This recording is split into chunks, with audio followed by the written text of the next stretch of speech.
Now let's get into an assignment. In the last couple of sessions, we have discussed artificial neural networks and most important concept called word-to-vec.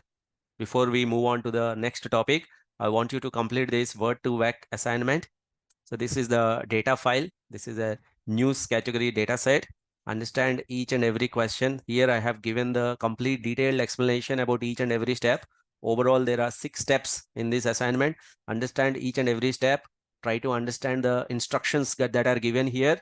And I have also mentioned the final expected output. Once you write the code based on these instructions, you must get the output somewhat like this, at least similar to this, if not exactly the same.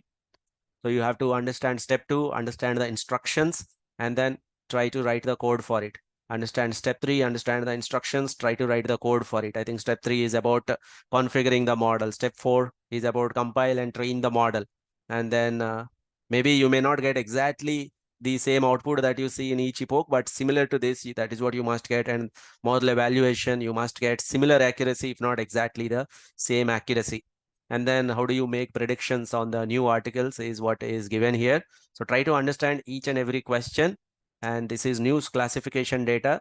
We have to use artificial neural networks plus word2vec plus the document classification algorithm to do the overall document classification. Supplying news article as the input document, we have to predict what type of news article does that belong to.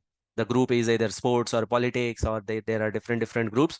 This is what we are expecting from you. So before you move on to the next video, make sure that you complete this assignment. Then only it makes sense. While we are in the classroom, everything looks easy because I was driving it, since there is already pre-written code. When you test your knowledge, when you try to use that code, when you try to use your understanding to complete an assignment like this, then you will get all the confidence in this world. Definitely this assignment will not be easy. It will require you to do a lot of thinking, but it is not impossible. By giving a couple of days of time, or maybe for some of you just a couple of hours of time, is sufficient for you to complete this assignment.